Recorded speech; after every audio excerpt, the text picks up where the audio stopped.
$9.99 doesn't feel like a financial decision. That's the problem.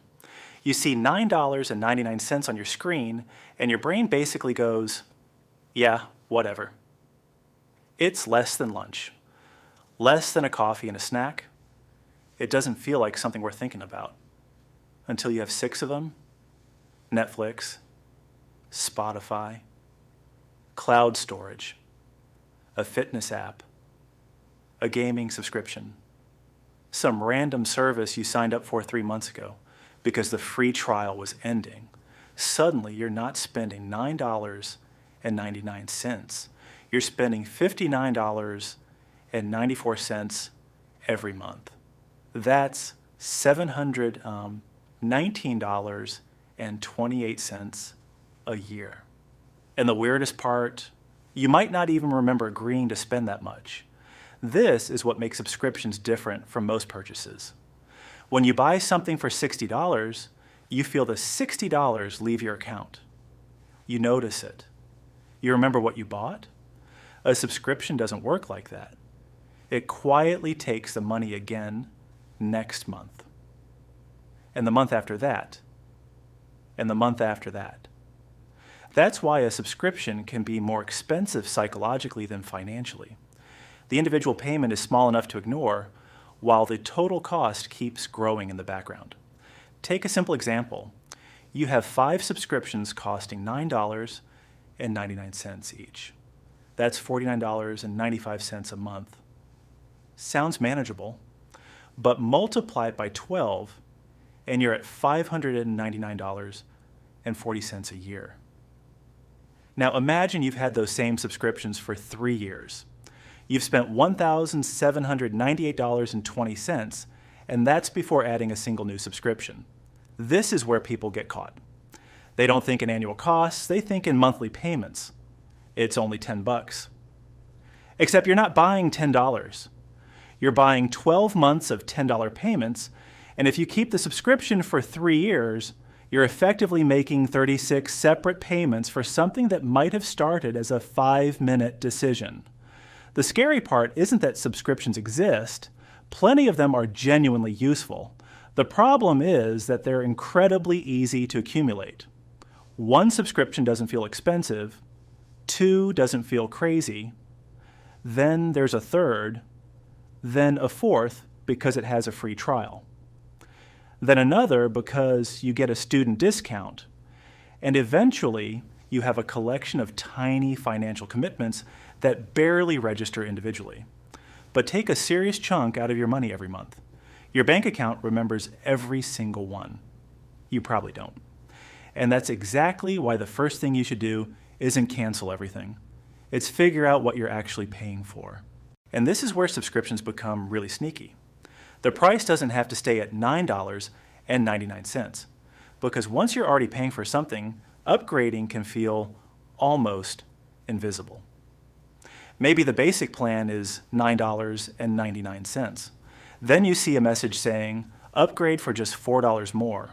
$4 doesn't feel like much, so you upgrade. Then another service gives you a premium tier for another $5. Then you add extra cloud storage because you're running out of space. None of those decisions feels expensive on its own, but your original $9.99 subscription has quietly turned into a $20, $30, or a $40 monthly commitment. And there's another trick that makes this even harder to notice: free trials. You sign up because it's free for 7 days. You tell yourself you'll cancel before you're charged. Then life happens. You forget. The charge goes through, and because it's only $12 or $15, you might not even notice it immediately. That subscription can sit there for months before you finally see the charge and think, wait, why am I paying for this? So here's a simple rule. Don't judge a subscription by its monthly price. Judge it by its annual cost. If something costs $12 a month, multiply it by 12. That's $144 a year. $20 a month becomes $240. $35 becomes $420. And $50 a month is $600 every year. that changes the way the purchase feels. Suddenly, you're not deciding whether an app is worth $12. You're deciding whether that app is worth $144 of your money every year. And that's a much better question, but there's an even bigger problem. Subscriptions can compete with each other. Think about entertainment. You might have one streaming service because you watch a particular show, then another because your favorite movies are there, then another because your family uses it, then music, then gaming, then cloud storage, then an app. Individually, they all seem reasonable. Together, they're eating into the same paycheck. This is called subscription creep. Your spending doesn't jump by $300 overnight. It grows by $8 here, $12 there, $15 somewhere else. You barely notice the increase because there's no single moment where you feel like you made a huge financial decision. That's why checking your subscriptions once isn't enough. You need to know what you're committed to every month. Open your bank or card statement and search through the last 30 to 90 days. Look specifically for recurring charges. Write down the company, the monthly price, and the last time you actually used the service. Then calculate the yearly cost.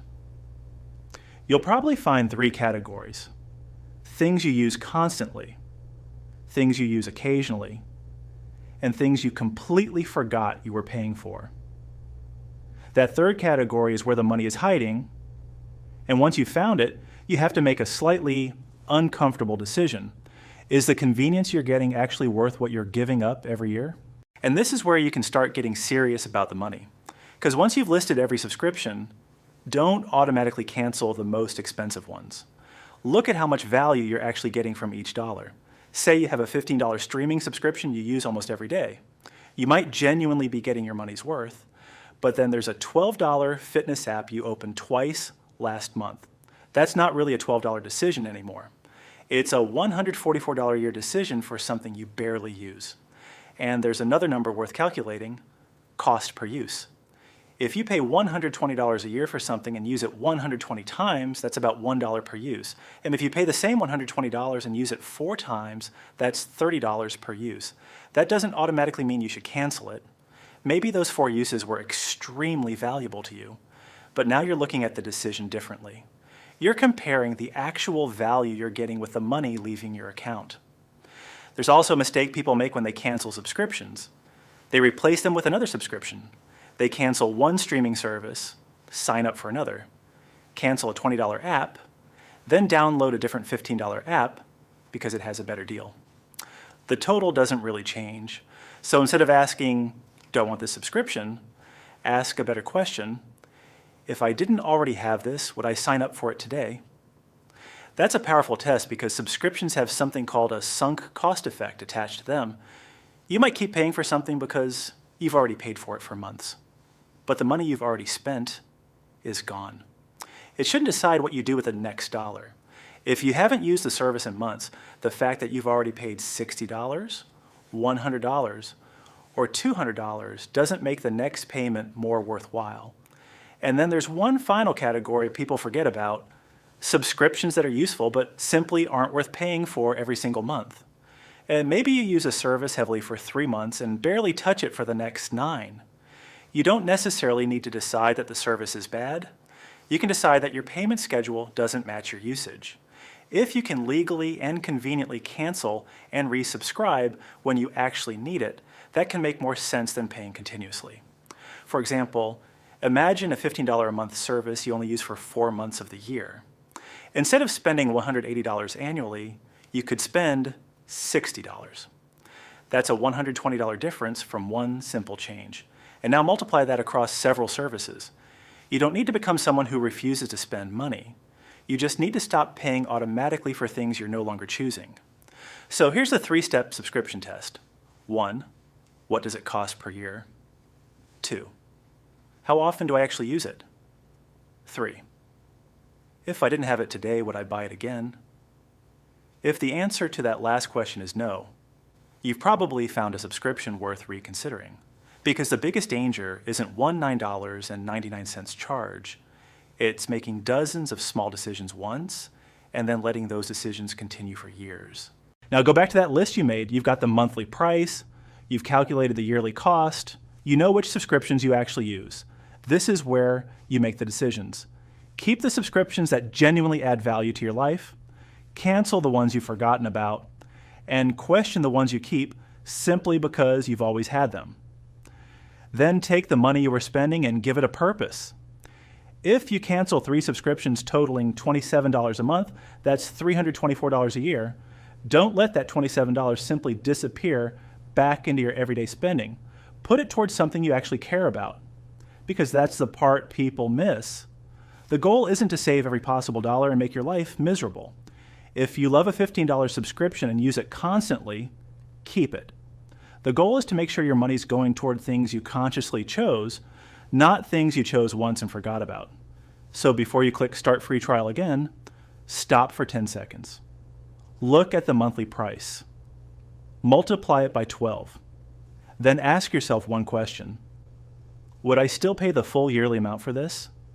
If the answer is yes, go for it. If the answer is no, that $9.99 might not be as cheap as it looks. Because small purchases don't become expensive because they're individually huge. They become expensive when you stop paying attention. And somewhere in your bank statement right now, there might be a $9.99 charge that has been quietly waiting for you to notice it.